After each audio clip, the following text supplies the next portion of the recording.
without going to school to learn. I don't know, everything I learn is in the street. Well, there's but nothing I apply myself to learning. And oftentimes I said to myself, if I was a student in school today, not even the teacher couldn't write like me. The knowledge and the experience that I've gained. But you know, and I love law. I still love to do law, but I really don't see the time for it. But experience teaches wisdom, and one can learn and become learned if one apply themselves to it. So what I do, I read a lot, watch news a lot, because news tend to have some what we call bright people. Yes. And if you want to learn, you have to learn from people who are bright and brilliant, so you can learn too. So these are some of the ways I learn a lot of the things I do today.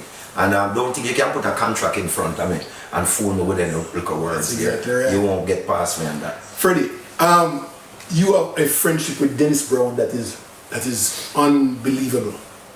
Yes, we have developed a great friendship since youth. Back to Studio One again. There was a point when Mr. Dada told us that Dennis Brown was coming to record, which would have been No Man Is an Island. Yes.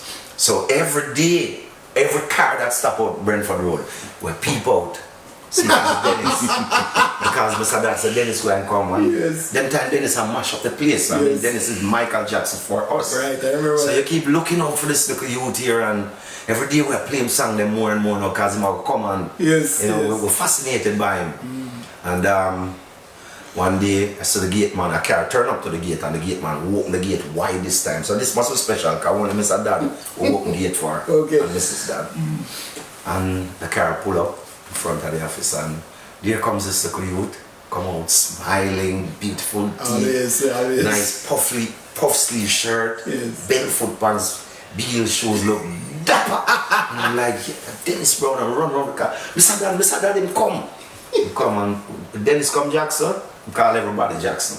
Say yes, Mr. Dad.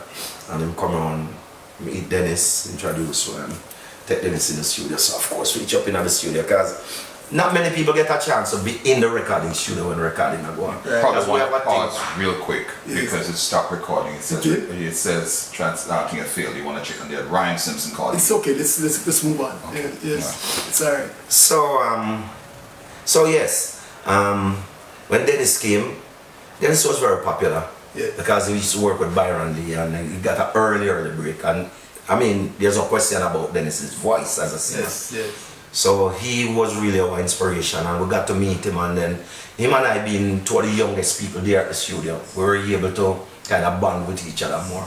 And it went on from there, you know, and later on in life, as we grew older, in about 1975, him and I, we started to see the Rastafarian faith as well. And we started to move towards that, and you know, we just developed that close friendship over the years that never stopped thereafter. You know, you want to hear this? I immersed myself into Dennis Brown from the first time I heard the #1 No Man in the Island, right?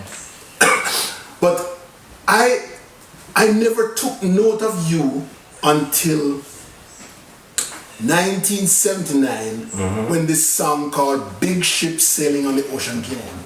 I knew of you, you know, but I didn't take note until we're driving in taxis in Montego Bay every day, and the only song that plays on radio in 1979 was Big Ship Sailing on the Ocean. What?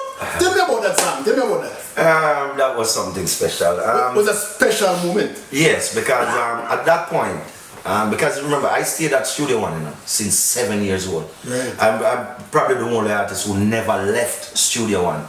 When Sugar Miner came, Burning Spear, Freddie McGregor, you name it, all the artists other than Eptones and that era, they came and saw me there at Studio One. Oh my God! Because I'm like Mr. Dadlock or something. Yes. So I watch everybody do recording, Norris and the Sky Larkin, everybody. So at one point, people started to become frustrated being at Studio One, and we used to be called Studio One artists. Oh. We never mind it. Yes. It was a little intimidating because at the time Mr. Dad was going through so much struggles within the industry. But we were proud of him as a Berry Gardy. Yes, in Jamaica. Yeah, we were proud of him and we decided to stick with him. Well, I personally, because like I said, Mr. Dad, I'm a father, how could I walk away from Mr. Dad and Mrs. Dad, who teach me to use knife and fork, and the first time I see a living room, chair, dining table is at his house in Pembroke. So the struggle started to become great, and I explained how the struggles went. Mr. Dad, I don't know how he's done it, and I ended up building a recording studio for myself and got involved in production, and I see the difficulty, and I still don't figure out how he did it. Mr. Dad would use one popular record to offset everything else that he was doing, just to make sure that he could maintain the musicians day after day. Because Mr. Dad didn't rent his studio. He probably rented his studio about half a dozen times, if that many. He did recording every week. So he provided work for the artists from Monday to Friday, Saturday, Sunday too, half the times. And he would use one product that was successful to kind of keep everything balanced, and the next product come, and would kind of, you know, to divide up the thing to make it work for everybody. People seem to think that Mr. Dad was crooked, but it was that question of crooked, because you'd have to ask yourself, how did he do it without funding? Well, it makes sense to what you're saying, because if he's taking one popular song to make sure that everybody's fed, it makes sense that some people are going to see themselves, I should get more money because I have more dancers, but that's all he has. It was a building process, and that's what he had to do to keep everyone That makes around sense. him. That makes sense. So I watched that happen, and then at points when Mr. Dad found a song, because even this whole dub plate thing, dub plate is like a joke now, you know, because people use dub plate for a living. Dub plate was never meant to be a living. Dub plate was something we used to promote our record. That clashed. We wasn't clashing back then. Sound system was just playing in dancehall and the nicest dances. So when Mr. Dad found a song, if I'm recording that Delroy Wilson, the song sound good, Mr. Dad would go cut a dub plate from an acetate and then take it to the dance. And the selector would play it and him see the response from it. Oh, is take that it to the right? next dance. So it's a marketing tool. And him see the response from it, and then probably go 3 or 4 dances for the night and see the response. That's how he knew what record to release. You understand? Oh my God! You're giving us history here. No, but that's how I know it. I don't know it. Oh my God! I'm talking to you about 63 and upwards now. So that's how Mr. Dad break songs. How Sugar Minott became popular at Studio One was the same thing. Sugar Minott is a youth who love dance. That's why he built a sound system called Youth Man Promotion. Sugar would go to the dances and see which Studio One rhythm is mashing up the place. I remember one morning when Sugar came back, Sugar said to me, yo, Gregor, I called me Gregor. He said, Gregor, yo, them play a Studio One last night to mash up the whole place, Gregor. Mr. Dad, give me that rhythm back and buy it. You know which one it was? Mr. DC. Is that right? Yes, and Sugar, and that's what Sugar used to keep himself popular, because he would note the rhythm tracks that was popular in the dance, and he would ask Mr. Dad for those rhythms and record. Oh my God. So, you know, Mr. Dad started to struggle, because when he find a song that was popular and a song that he could sell 2,000 copies of during those days, he probably couldn't get to sell more than 500. Because Dynamic Sound would control vinyl, meaning they have the right to bring vinyl into the country. So they determine what you get, what you get, what you get, what you get. And so if your song was popular and was intent on running away, them can limit you by how much you can press. Yes. And that's what was happening to Mr. Dad. While they were, what we call it, bandooling Mr. Dad product, and press it on white label and sell it and make money too. You understand? Okay. So it became a big politics, music politics, and Mr. Dad was struggling from that. And so by that time, everybody started realizing there's a market outside of Jamaica for it, because Mr. Dad used to ship a lot to the Caribbean. Until VP and other people started shipping to North America, and then Joe Gibbs moved to North America. Randy Zoo's now VP, everybody. And Mr. Dad was one of the last person to move on. So I could understand why he struggled and why Studio One is not the Motown that it should be today. Yes. So those are just some of the, you know. So tell me about the music. All right, how do you compare the music through, 63 to 90 versus now versus? They are different. They are different. They are different eras, different generation, different feel to music.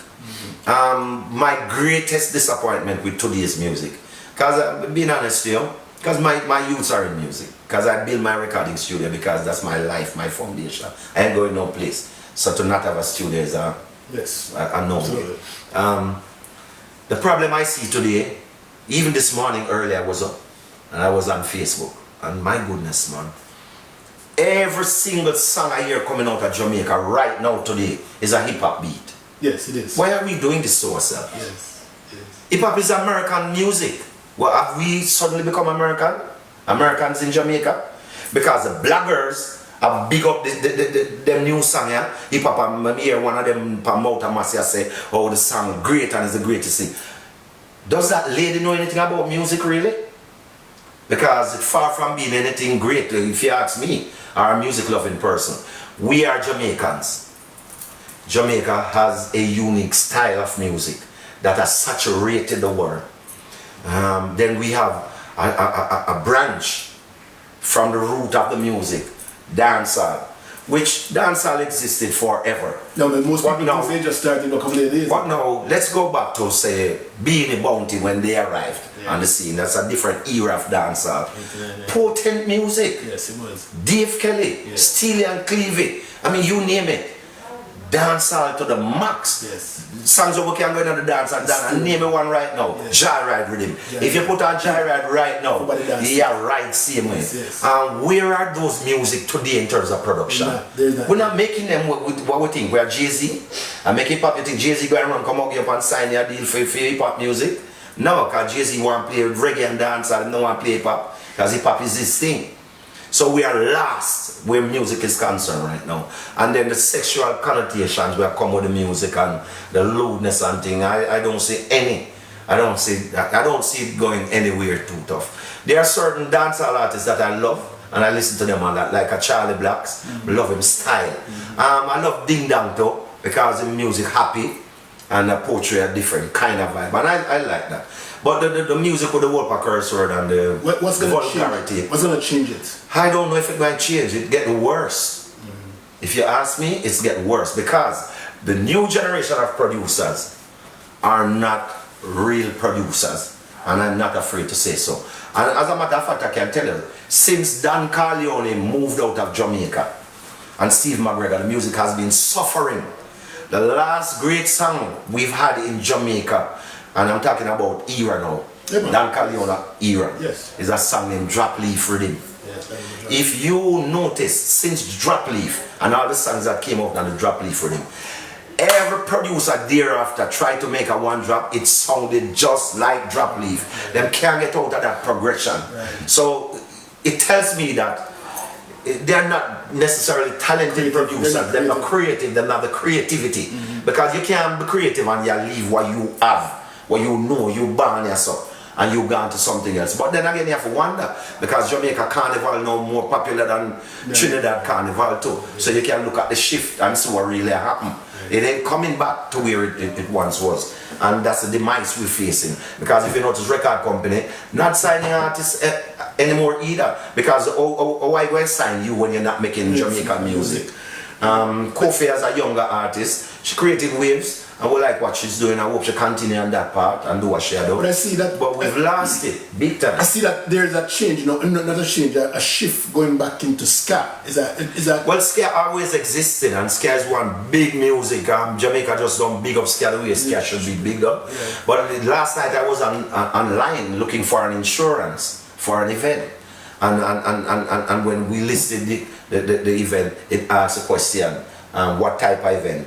I said reggae. And we were looking through the thing, ska came up. Nothing came up on reggae. Oh my God. So ska is still a big music worldwide. But we tend to ignore everything that is great for us. From your passion, I see a lot of advocacy in you, and I know that I've spoken to you a little bit about the Grammys and the Oscars recently, and I just want your take on what has happened. You know, back in the days we had Black Uhuru, we had some of the other guys who are actually reggae music singers from Jamaica getting Grammys. What has happened because we see a lot of the Marley kids getting a lot of the Grammys? Yes, it has been so for a while, and when I spoke a couple of years ago about how I felt about the selection process. And a lot of people misunderstood me and thought I was, or make it sound like we're fighting against the Mali youths them. Far from anything like that. As a matter of fact, Ziggy had booked me for a show at the Hollywood Bowl in California. Junior Gang had booked me for Jamra Cruise.